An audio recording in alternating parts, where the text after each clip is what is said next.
അസ്സലാമു അലൈക്കും. അവിചാരിതമായിട്ടാണ് ഞാൻ നിങ്ങൾക്ക് മുന്നിൽ എത്തപ്പെട്ടിട്ടുള്ളത്. നമ്മുടെ കുറെ ഫ്രണ്ട്സ് ഉണ്ടായിരുന്നു. ഞാൻ അങ്ങോട്ടേക്ക് മറ്റൊരു ആവശ്യത്തിന് പോകുമ്പോഴാണ് ഒക്കെ വെച്ചിട്ട് വരി വരി വരി എന്ന് പറഞ്ഞപ്പോൾ ഞാൻ ജസ്റ്റ് നിങ്ങളൊന്ന് കാണാ എന്നുള്ള രീതിയിൽ മാത്രം ഇറങ്ങിയിട്ടുണ്ടായിരുന്നുള്ളൂ കേട്ടോ. അപ്പോ ഇൻഷാ അല്ലാഹ് വളരെ നല്ലൊരു കൂട്ടായ്മ, ഇത് എന്നെന്നും മുന്നോട്ടേക്ക് പോട്ടെ. നമുക്കിടയില് സാർവത്രികമായിട്ടുള്ള രോഗങ്ങളുടെ എല്ലാം തന്നെ ബേസിക് കാരണം ശരീരത്തിന്റെ ആക്ടിവിറ്റികളുടെ കുറവ് തന്നെയാണ്. ഇനാക്റ്റീവ് ആയിട്ടുള്ള നമ്മളുടെ നിത്യജീവിതം, നമ്മളെപ്പോഴും സ്വപ്നം കാണുന്നത് സുഖകരമായ ജീവിതം മാത്രമാണ്. ഇരിക്കുക കിടക്കുക. അതിന്റെ അപ്പുറത്തേക്ക് നമ്മൾ ശാരീരിക ചലനങ്ങളൊന്നും തന്നെ കൃത്യമായിട്ട് കൊണ്ടുപോകുന്നില്ല. ഇതുമൂലം ഉണ്ടാകുന്ന ഒട്ടേറെ പ്രശ്നങ്ങളുണ്ട്. ക്ലാസ്സിലേക്ക് പറ്റുന്നതല്ല. ഓൾറെഡി ഇവിടെ എമർജൻസിന്റെ ക്ലാസ്സുകൾ എടുക്കാൻ വേണ്ടിയിട്ടുള്ള തയ്യാറായി നിൽക്കുന്ന സമയത്ത് നമ്മുടെ ലൈഫ് സ്റ്റൈലുമായിട്ട് ബന്ധപ്പെട്ട ക്ലാസ്സുകൾക്കൊന്നും തന്നെ പ്രാധാന്യം കൊടുക്കുന്നില്ല. പിന്നീട് ഒരിക്കൽ നമുക്ക് ആവാം. അപ്പോ നമുക്കിടയിൽ രോഗങ്ങൾ ഏറ്റവും കൂടുതൽ ഉണ്ടാകുന്നത് ശരീരത്തിന്റെ ആക്ടിവിറ്റികളുടെ കുറവ് മൂലമാണ്. രണ്ടാമത് അനാവശ്യമായ ടെൻഷൻ തലയിലേറ്റി കൊണ്ടിടക്കുന്നതാണ്. ഞാൻ പലപ്പോഴും ഇപ്പൊ ശ്രദ്ധിച്ചു, നമ്മൾ ഈ നടക്കുന്ന സമയങ്ങളിൽ പല ആളുകളും ശ്വാസം പിടിച്ച് ബലം പിടിച്ചാണ് നടക്കുന്നത്. കൂടെ ഉള്ളവരോട് ചിരിക്കാൻ പോലും മര്യാദക്ക് എന്ത് ചെയ്യുന്നില്ല, അവർക്ക് മനസ്സില്ല. അങ്ങനെയുള്ളവർ ഈ എക്സസൈസ് ചെയ്യാണ്ടിരിക്കുന്നതാണ് നല്ലത്.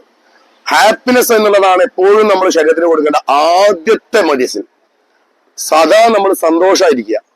മനസ്സിൽ എന്ത് ചെയ്യുക, വിഷയങ്ങളൊക്കെ പ്രശ്നങ്ങളൊക്കെ എല്ലാവർക്കും ഉണ്ടാവും. പക്ഷെ അത് തലയിൽ വെക്കാതെ ഫുൾ ടൈം നമ്മൾ തലയിൽ ഭാരം വെച്ച് നടക്കുമ്പോൾ അതുമൂലം ശരീരം ഉണ്ടാക്കുന്ന രോഗങ്ങളും ബുദ്ധിമുട്ടുകളും ഒക്കെ ഒരുപാട് നമ്മളൊക്കെ വിചാരിക്കുന്നതിന്റെ അപ്പുറത്തേക്കാണ്. നമ്മുടെ ശരീരത്തിന് സന്തോഷം കൊടുക്കുന്ന സമയത്ത് നമുക്കുണ്ടാകുന്ന ആ ഒരു മെഡിസിൻ ഉണ്ടല്ലോ, സന്തോഷത്തിന്റെ ഹോർമോൺ ശരീരത്തിൽ ഉൽപ്പാദിപ്പിക്കുന്ന സമയത്ത് ശരീരം അതിനോടെടുക്കുന്ന പ്രതികരണം അത് എത്രത്തോളം വലുതാണെന്നുള്ളത് നിങ്ങൾ ജസ്റ്റ് മെന്റലി നമുക്ക് ഇടയിൽ ഉണ്ടാകുന്ന മെന്റലി ഉള്ള വിഷയങ്ങൾ മൂലം നമുക്കിടയിൽ ഉണ്ടാകുന്ന രോഗങ്ങൾ വിലയിരുത്തിയാൽ തന്നെ നിങ്ങൾക്ക് മനസ്സിലാക്കാൻ പറ്റും. നമ്മൾ ഒരിക്കലും മനസ്സിലാക്കുന്നില്ല, അത് നമ്മുടെ മാനസിക സംഘർഷങ്ങളാണ് നമുക്ക് ആ രോഗം വരുത്തി വെച്ചത്. അപ്പോ എപ്പോഴും സന്തോഷമായിരിക്കുക. അതുപോലെ തന്നെ ശാസ്ത്രീയമായ വ്യായാമങ്ങൾ ചിട്ടപ്പെടുത്തുക. ശാസ്ത്രീയമായ വ്യായാമങ്ങൾ എന്ന് പറയുമ്പോൾ ശരീരത്തിന്റെ ഫ്ലെക്സിബിലിറ്റി, റെസ്പിറേറ്ററി സ്ട്രെങ്ത്. 40 വയസ്സ് 35 കഴിഞ്ഞ് കഴിഞ്ഞാൽ COPD സാധ്യത ഉണ്ട്. ലങ്സിന്റെ കപ്പാസിറ്റി കുറയാൻ തുടങ്ങും. അപ്പൊ എന്ത് ചെയ്യുക, ശരീരത്തിന്റെ ലങ്സിന് വേണ്ടിയിട്ടുള്ള വ്യായാമങ്ങൾ, കാർഡിയാക് വ്യായാമങ്ങൾ, ഹൃദയ സംബന്ധമായിട്ടുള്ള പ്രശ്നങ്ങളൊക്കെ ഒരു പരിധി വരെ ഇനിയിപ്പോ നമ്മൾ എടുക്കുന്ന ക്ലാസ്സിൽ ഏറ്റവും പ്രധാനമായിട്ടുള്ളതാണ് കാർഡിയാക് അറസ്റ്റിൻ്റെത്, നോർമൽ ക്ലാസ് എടുക്കുന്നത്. അപ്പോ അതിനെ പ്രതിരോധിക്കാൻ വേണ്ടി കാർഡിയാക് വ്യായാമങ്ങൾ. അതുപോലെ തന്നെ മൂന്നാമതായിട്ട് മസ്കുലാർ, ശരീരത്തിന്റെ ചലനങ്ങൾ, വേഗത, ഫ്ലെക്സിബിലിറ്റി, പിന്നെ എന്താ പറയാ എൻഡ്യൂറൻസ് എല്ലാം തന്നെ അടങ്ങിയിട്ടുള്ള മസിലിന്റെ ശരീരത്തെ താങ്ങി നിർത്താനുള്ള കപ്പാസിറ്റി അവനവന്റെ മസിലുകൾക്ക് ഉണ്ടാക്കിയിരിക്കുക. നെക്സ്റ്റ്, ശരീരത്തിന്റെ പോസ്റ്റർ കറക്ഷൻസ് ഉണ്ട്. ഒരു ഭാഗത്തേക്ക് ചെരിഞ്ഞിരിക്കുന്നതും മറ്റൊരു ഭാഗത്തേക്കുള്ള ശരീരത്തിന്റെ ബാലൻസ് നഷ്ടപ്പെട്ട അവസ്ഥ കൂടെ നിങ്ങളുടെ വ്യായാമങ്ങളിലൂടെ നിങ്ങൾ പരിഹരിക്കാൻ ശ്രമിക്കുക. ഓരോ വ്യക്തികളും അവരവരെ പഠിച്ചിട്ട് എന്റെ പ്രശ്നങ്ങൾ എന്താണെന്ന് മനസ്സിലാക്കിയിട്ട് ആ പ്രശ്നങ്ങൾക്ക് വേണ്ടിയിട്ടുള്ള പ്രതിവിധിയായിട്ട് കൂടിയാണ് നിങ്ങളുടെ വ്യായാമങ്ങൾ നിങ്ങൾ ചിട്ടപ്പെടുത്തേണ്ടത്. കോമൺ ആയിട്ടുള്ളതിന്റെ അപ്പുറത്തേക്ക്, കോമൺ ആയി ചെയ്യുന്ന എല്ലാ വർക്കൗട്ടുകൾക്ക് അപ്പുറത്തേക്ക് നമ്മളുടെ പ്രശ്നങ്ങൾ പഠിച്ചിട്ട് ആ പ്രശ്നങ്ങൾക്കുള്ള പ്രതിവിധിയായിട്ട് കൂടിയാണ് വ്യായാമത്തെ ചിട്ടപ്പെടുത്തേണ്ടത്. ഒരു ഉദാഹരണം പറഞ്ഞു കഴിഞ്ഞാൽ പല ആളുകൾക്കും ഇതിനകത്ത് പ്രായമാകുമ്പോൾ മൂത്ര തടസ്സം തുടങ്ങിയിട്ടുണ്ടാവും. തീർച്ചയായിട്ടും കീഗൽ എക്സസൈസുകൾ അതിനകത്ത് ഉൾപ്പെടുത്തുമ്പോൾ നിങ്ങൾക്ക് തന്നെ അറിയാം പെൽവിക് ഫ്ലോർ മസിലിന്റെ സ്ട്രെങ്ത്തും മൂത്ര തടസ്സമില്ലാതെ പ്രശ്നങ്ങളില്ലാതെ പോകുന്നതൊക്കെ ഇത് ഓരോ മേഖലയിലും ആവശ്യമുണ്ട്. ഓരോ ശരീരത്തിന്റെ ഓരോ സിസ്റ്റങ്ങൾക്കും ഇത് ശരിയാം വിധം ചിട്ടപ്പെടുത്തുന്നതായിരിക്കും നിങ്ങളുടെ വ്യായാമങ്ങൾ.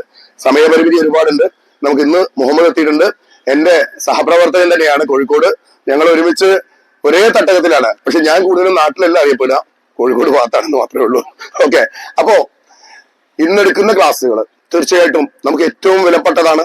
നമുക്കറിയാം, നമുക്കിടയിലുള്ള കളിക്കളങ്ങളിൽ കുഴഞ്ഞു വീണ് മരിക്കുന്നവർക്കിടയിൽ നമ്മൾ കാണുന്നുണ്ട്. നമ്മൾ ഏറ്റവും നല്ല വ്യായാമം ചെയ്യുന്നവരെ നമ്മൾ കാണുന്നുണ്ട്. നമുക്ക് ഒരു പക്ഷെ അവർ പലപ്പോഴും പറയും അവനൊരു ബ്ലോക്കും ഉണ്ടായിരുന്നില്ല, ഒരു പ്രശ്നം ഉണ്ടായിരുന്നില്ല, അവനും അറ്റാക്ക് വന്നു എന്ന് പറയും. യഥാർത്ഥത്തില് ബ്ലോക്ക് മൂലം മാത്രമല്ല അറ്റാക്ക് വരിക, നമ്മുടെ ഹൃദയത്തിന്റെ മറ്റൊരു വ്യവസ്ഥ കൂടുണ്ട്. കൃത്യമായ രീതിയിൽ ഹൃദയത്തെ സ്പന്ദനത്തിലേക്ക് കൊണ്ടുവരുന്ന ഒരു വ്യവസ്ഥ, പേസ് മേക്കർ സംവിധാനങ്ങൾ. അതൊക്കെ ഇനിയിപ്പോ പറയാൻ പോകുന്നുണ്ട്. ഞാൻ മറ്റൊരാളായതുകൊണ്ട് ഞാൻ അതിനകത്തേക്ക് ഇറക്കി കയറുന്നില്ല. അപ്പോ ഇതിനും പ്രശ്നങ്ങൾ ഉണ്ടാവും.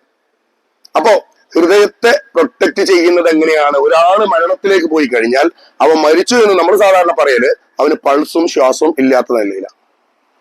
പക്ഷെ യഥാർത്ഥത്തിൽ മരണം സ്റ്റാർട്ട് ചെയ്യുന്നതേ ഉള്ളൂ. മരണം എൻഡ് ചെയ്യുന്നത് തലച്ചോറിന്റെ നാശത്തോടു കൂടി മാത്രമാണ്. ഒരു വ്യക്തിയെ മരിക്കാൻ അനുവദിക്കാതിരിക്കുന്നെങ്കിൽ അവന്റെ ശരീരത്തില് അവൻ ഏറ്റവും വിലപ്പെട്ട 3 അവയവങ്ങളുണ്ട്. ആ 3 അവയവങ്ങളെ പ്രൊട്ടക്ട് ചെയ്യുന്ന രീതിയിലുള്ളതായിരിക്കണം. Lungs, heart, ബ്രെയിന്. ബ്രെയിനിന്റെ നാശത്തോടു കൂടിയാണ് മരണം സ്റ്റാർട്ട് ചെയ്യുക, മരണം എൻഡ് ചെയ്യാന്ന് പറഞ്ഞു. ഒരിക്കൽ നശിച്ച ബ്രെയിനിനെ പിന്നീട് എന്ത് ചെയ്യാൻ പറ്റില്ല, തിരിച്ചു കൊണ്ടുവരാൻ പറ്റില്ല. അപ്പോ ബ്രെയിൻ നശിക്കാതെ പ്രൊട്ടക്ട് ചെയ്യുക എന്നുള്ളത് ഹൃദയസ്തംഭനം വരുന്ന ഏതൊരാൾക്കും നമ്മൾ ചെയ്തു കൊടുക്കേണ്ട പ്രാഥമികമായിട്ടുള്ള ട്രീറ്റ്മെന്റ് ആണ്. അപ്പൊ അതെങ്ങനെയാണെന്നൊക്കെ മുഹമ്മദ് നിങ്ങളോട് സംസാരിക്കും. അത് ഇപ്പൊ തൽക്കാലം ഞാൻ എന്ത് ചെയ്യുന്നില്ല, ഞാൻ ആ മാറ്റർ മുഹമ്മദിനെ ഏൽപ്പിച്ചുകൊണ്ട് നന്ദിപൂർവ്വം അസ്സലാമു അലൈക്കും.